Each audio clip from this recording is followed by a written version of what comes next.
Égalité, fraternité, liberté, liberté. It seems as though France, the bastion of freedom, of fraternity, and equality, has turned its back on one of the major principles of Frenchness, the raison d'être de la République. Anyway, so it turns out that freedom is freedom unless, of course, you try to dabble in actual freedom or technologies that can provide freedom for your citizens or your users. The CEO of Telegram has been charged, or at least the alleged charges are out, and one of them is unlicensed cryptology. Like, I was looking at that and I was thinking, is that a made-up thing? I remember back in the day, right? I've been around for a while. You can see my little gray hairs, right? I used to work back in the day with an e-commerce company. This is way before Amazon actually started. This was when e-commerce was in its infancy and, things were getting off the ground. And we had to deal with cryptography. And there were laws that governed what cryptographic technology we could use and which ones we couldn't. Back in those days, believe it or not, 256 encryption, 256-bit encryption rather, was limited only to the United States and on very rare occasions, some European countries like the United Kingdom and Germany, right? Under no circumstances could we export 256-bit technology when it comes to encryption to other countries.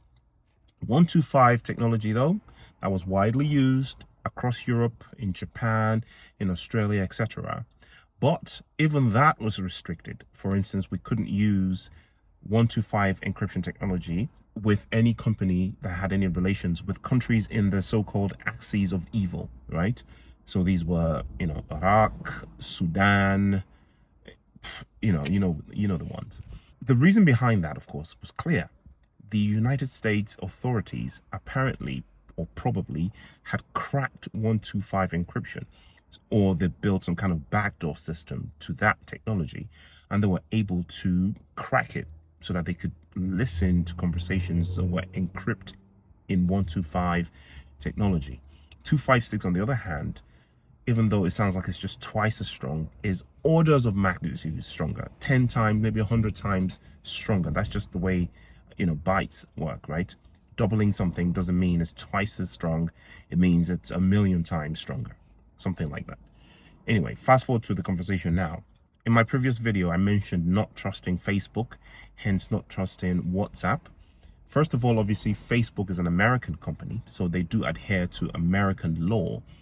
And I'm willing to bet that Facebook has provided backdoor entries into things like WhatsApp. So even though there is a phone-to-phone encryption, as they say, and they promise all sorts of things in the terms and conditions, they're actually under no particular obligation to tell you the truth.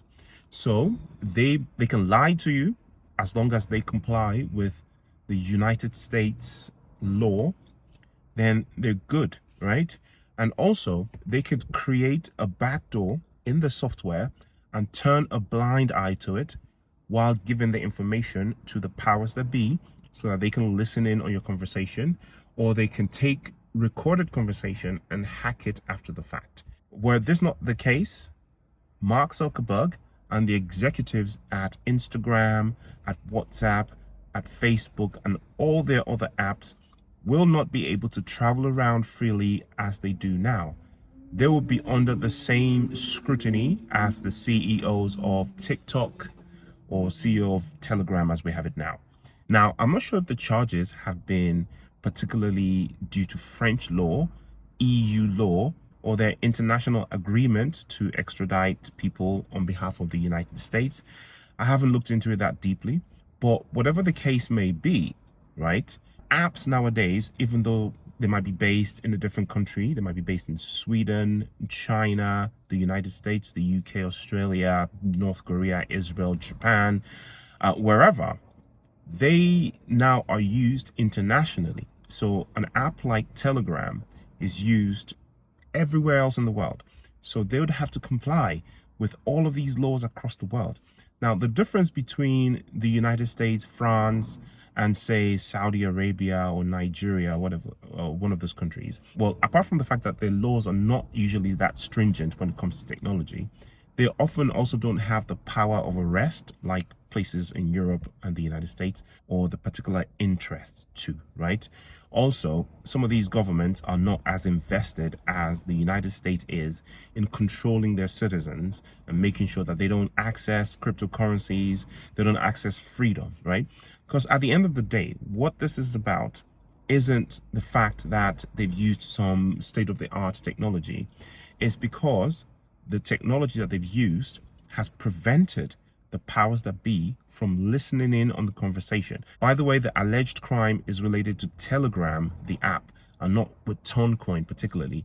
But because Tcoin is associated with Telegram, and because the CEO is associated with Telegram, people are really finicky about these things. We've seen a bunch of CEOs go down in the last few years. SBF, we've seen, Do Kwon, we've seen even the CEO of Binance be in big trouble. And as a result, a lot of people have panic sold their tokens, and this has had a big effect, and people have lost a lot of money. This is the other thing I also want to say. With Ton, I believe that there's more going on with Toncoin than meets the eye, right? I've been watching the chart in the last 24 hours, and I've been seeing a lot of liquidation wicks go down and then bought up immediately. So rather than the coin just dumping because of the FUD, it is dumping really hard all of a sudden and then going back to what it used to be, which kind of suggests that there are whales that are taking advantage of the FUD and the news to shake out some people who have excessive leverage in the system. Now, I've been playing leverage on Ton, as I've told you. I've been using small amounts because you don't play with money that you're willing to lose, right? Because it's very, very, very dangerous and it's gambling, right? Again, 90% of all of my tokens are solidly in spot and they're sitting in cold wallets, but I do play around with leverage with tiny amounts, and I have a lot of fun on the JumpX platform. If you're interested, not financial advice, I always have a link in description that shows you where I do my leverage trading, and if you use that link, you get all sorts of perks. There are bonuses every week, blah blah blah blah blah. I should do a separate video on JumpX. It's similar to Fairdesk. It's a little bit more advanced now. They've got more tokens. They've upped the, the minimum withdrawal has also been reduced about 20%. So that's really cool, which means you can take your money out a little bit earlier than usual. So I'll do a separate video on that.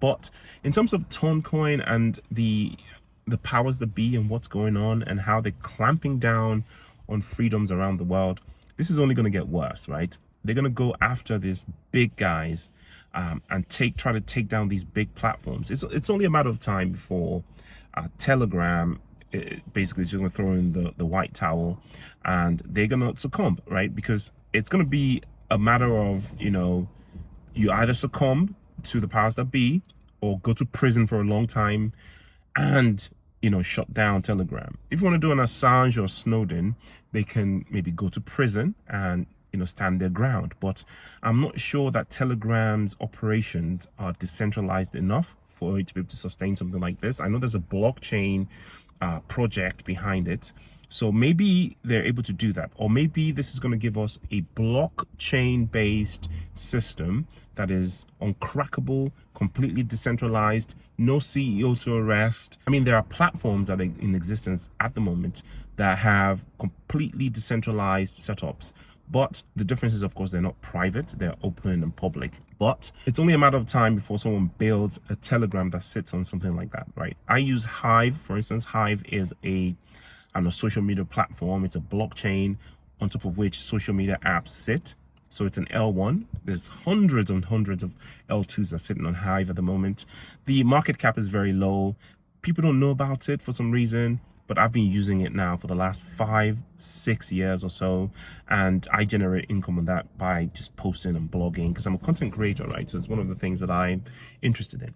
Right, so coming up, I'm going to do a video on some of the tokens that I find interesting. I think as we move into alt season in the not too far future, we're going to see some insane pumps. I'm going to share some of the coins that I am invested in, some of the genres I'm looking at, because, man, even though Bitcoin is going to do very well, XRP is going to do very well, some of these altcoins are going to absolutely go insane. If it's anything like the past markets that we've seen, it's going to be absolutely insane, guys. Again, none of this stuff is financial advice, no legal advice, no accounting advice or what have you.